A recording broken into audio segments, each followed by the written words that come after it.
Bama and the college football playoff. It's been almost automatic, 8 of 10 for the Tide. And of course, they've got their matchup against Michigan, a 1-4 seeding matchup. We got Stephen M. Smith of Touchdown Alabama here. In my own words, is his show. You got to catch right here on YouTube every Monday, Wednesday, and Friday, 6:30 Central. Stephen, how's it going? Going great, Mark. I mean, once we saw the confetti fall for the Crimson Tide getting the 27-24 win over Georgia, I mean, that was special right there.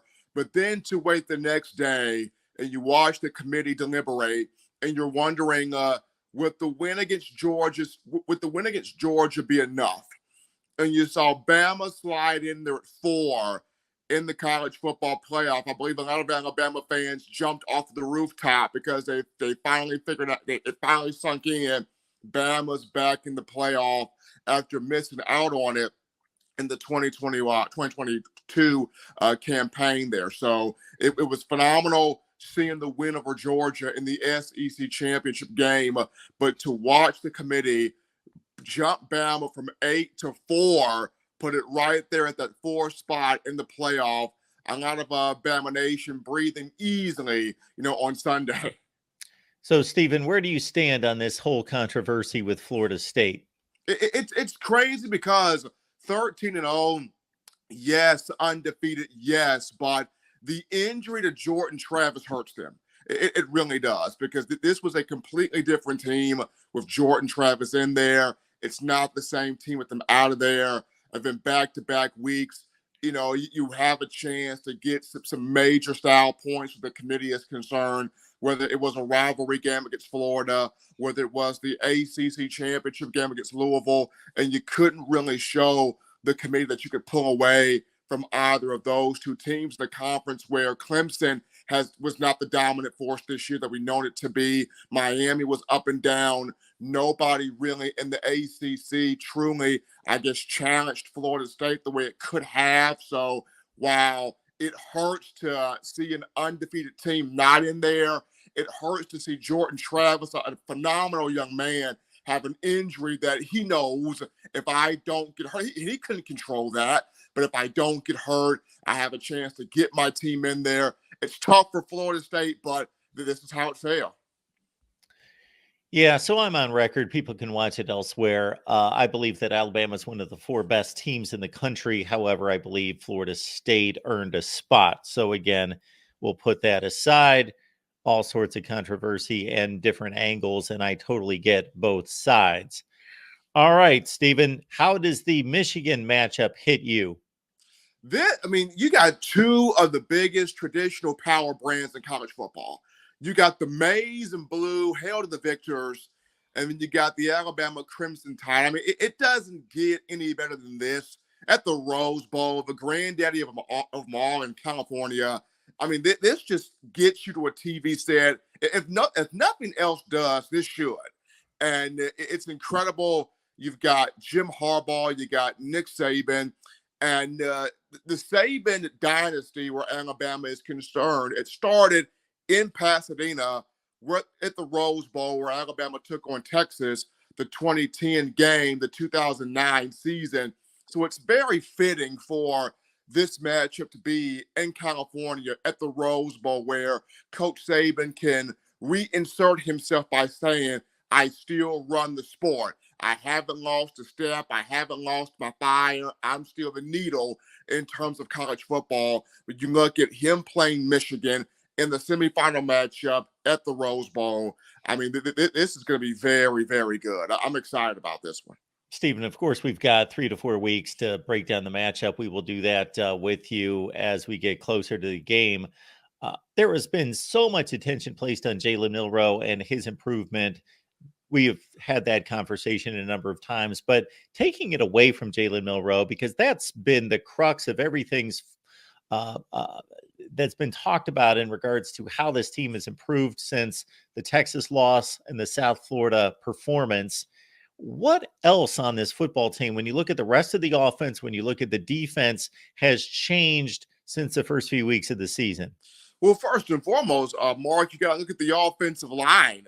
when Alabama made the change to go Jaden Roberts, the redshirt sophomore out of Houston, Texas, when they went to Jaden Roberts over Darian Dalcourt, it brought a nastiness, a physicality on this offensive line that was missing.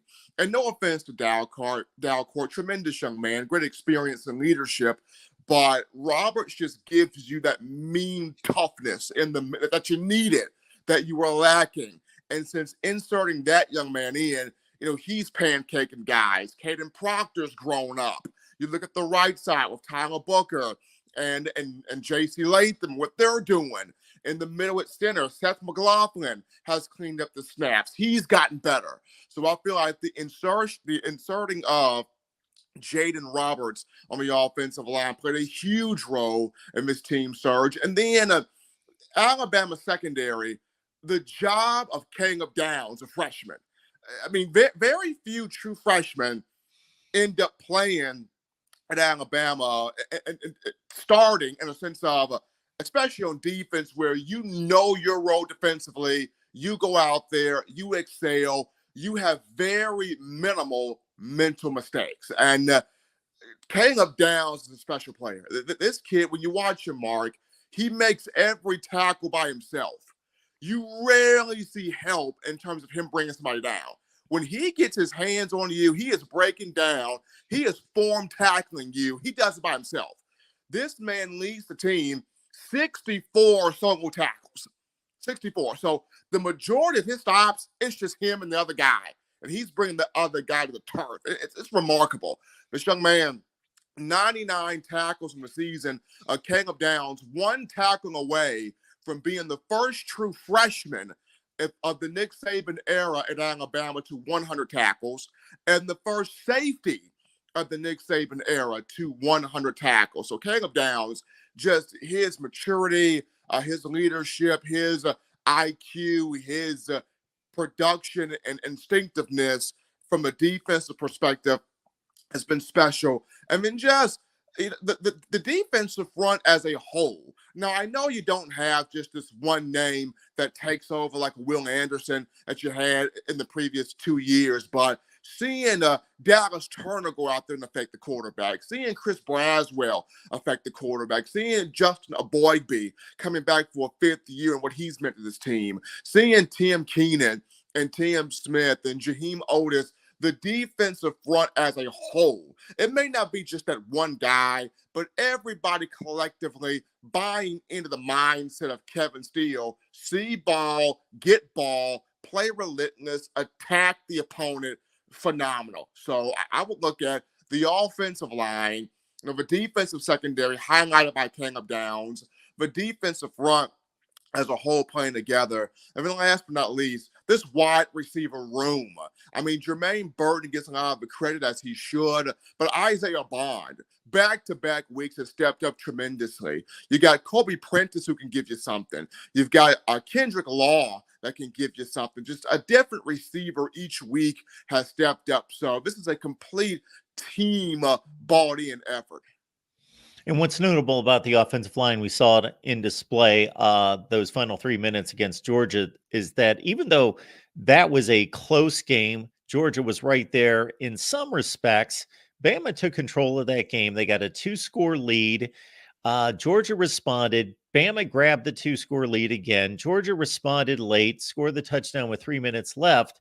And it wasn't a situation where Bama held on 27-24 and had to make a stop in the red zone or anything like that. They put away that game.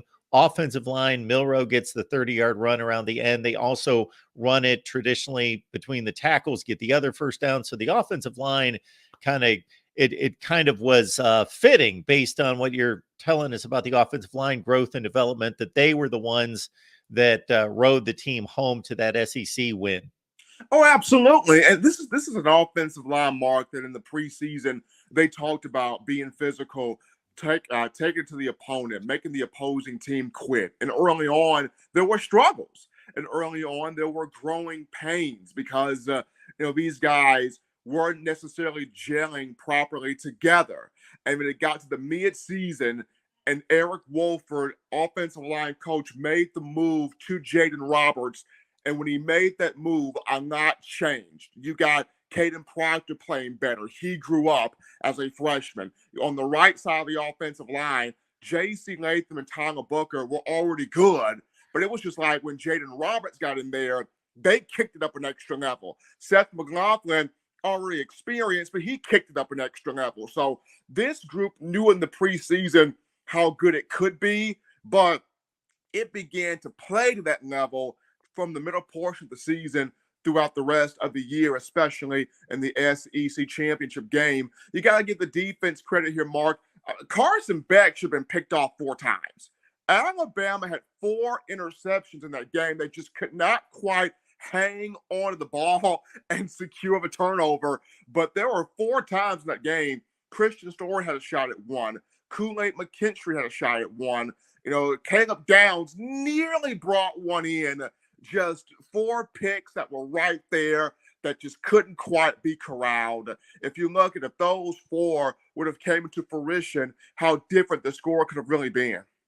And we're talking about 3 of the best players on the team that weren't at their best physically. So, of course, Jace McClellan didn't suit up at all or play. And then you mentioned Kool-Aid McKinstry, who had to leave the game. Dallas Turner, he also had to leave the game.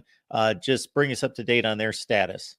Well, right now, Dallas Turner, first and foremost, he did walk into the post-game press conference with Coach Saban and Jalen Milroe. So Dallas Turner is okay. He did not seem to be hampered by any type of a limp or an injury. Probably just had a stinger there. So Dallas Turner is okay. Jace McClellan, he's expected to be full go by the playoff.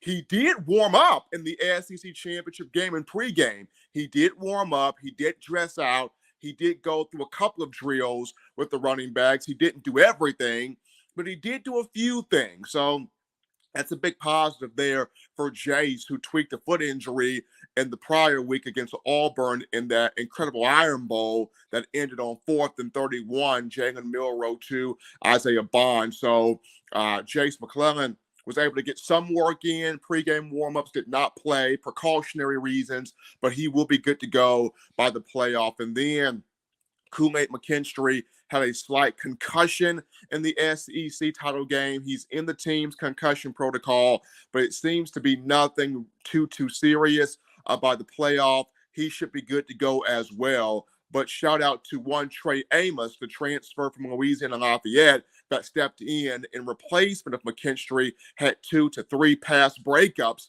in the game, showing that he can play as well. So the next man up, and Trey Amos did a good job. Stephen M. Smith, touchdown Alabama. Keep it right here on YouTube for Stephen's show. And this is the time to lock in, folks. Get yourself ready. Get yourself prepped for the Michigan matchup and everything that's involved. Of course, National Signing Day coming up in a few weeks as well. In My Own Words is the place to be here on YouTube every Monday, Wednesday, Friday, 6:30 Central with Stephen. So join Stephen right there. All right. We'll know NFL draft decisions after the playoff game or after the national championship game. We know obviously that this team's going to flood the NFL draft, and what this team could possibly look like in 2024 is going to be impacted by the transfer portal as well. I know that there's not much activity there, and that usually falls in line with the team that's going to a college football playoff. Any thoughts about what could be the targets, not whether that's specific players or just positional needs for this team that you think could be targeted in the portal? I think, Mark, you could see Alabama go after a wide receiver, maybe. I know in this recruiting class that they're looking at bringing in Ryan Williams from Sarah Lynn High School. You're looking at bringing in Rico Scott, another very talented wide receiver. They want to get the Coleman kid that from Central Phoenix City that committed originally to Texas A&M, but he's now flipped to Auburn. And it looks like Hugh Freeze will land that young man. And you've got Perry Thomas, who's going to Auburn as well. So it looks like right now, from the recruiting standpoint, Alabama's got Ryan Williams and Rico Scott, but it could look at a wide receiver in the portal here. You look at defensively, Nick Saban has never been against maybe getting a defensive back out of the portal, maybe a linebacker out of the portal. It could look at one of those two directions. Could look at a defensive lineman out of the portal. Walter Nolan, the big defensive lineman out of Texas A&M, I believe has put his name in the portal. And Nolan was one of those guys that Alabama was highly considering when he was doing his recruitment. So just a few positions Alabama could look at. Wide receiver is one, defensive line is one. Maybe the secondary could be a look right there. So we'll definitely keep my eyes there on that perspective. But as the portal has opened, we'll see what Alabama and this coaching staff, could look at. But two names where Alabama is concerned that are already on the team that are testing the portal waters in terms of leaving the program. You have quarterback Tyler Buckner. An interesting development came out on yesterday that he's looking to play lacrosse. So Tyler Buckner will he's going to remain at Alabama until the season's over. And so once the season ends, then the reports are saying he will take his talents back to Notre Dame to join their lacrosse team. So Buckner, who transferred in from the Fighting Irish to the Crimson Tide after spring ball this past spring, got a chance to have a starting opportunity against South Florida week 3 of the season. It didn't go the way that he would have liked for it to go, but he remained on the team, has an SEC championship ring, and after the season ends, Tyler Buckner will take his talents back to Notre Dame to play lacrosse. And then from a wide receiver perspective, Thaiu Jones-Bell, who came as a 4-star in the 2020 class from South Florida, has entered his name into the transfer portal. Thaiu Jones-Bell, a different story. Here's a young man that came in highly touted, once again from South Florida, got buried there on the depth chart, and then unfortunately dealt with some injuries, just couldn't quite press his way through, and of course took a medical red shirt this season, so he didn't play. So now he gets a chance to go somewhere where he can make an impact. He can play, he can be a priority for another program. So, and I hate it for him because I remember watching him at an Under Armour All-American practice, and I'm like, wow, this young man could really, really be something here. But it happens, Mark, when you get to Alabama and you don't get a chance to pop right away and you get buried there on the depth chart, and then the injuries happen. It's tough. It's really tough. So it was tough for Jones-Bell, and wish the best for him. But he and Tyler Buckner are testing the transfer portal waters. We've got 3 to 4 weeks, folks, to get ramped up for Bama and Michigan. Colossal matchup at the Rose Bowl, of course. Join Steven on In My Own Words, his show, Monday, Wednesday, and Friday right here on YouTube at 6:30 Central. Steven, always good to see you. Appreciate you stopping by, sir. Absolutely, Mark. You take care. We'll get you ready for signing day and Bama, Michigan.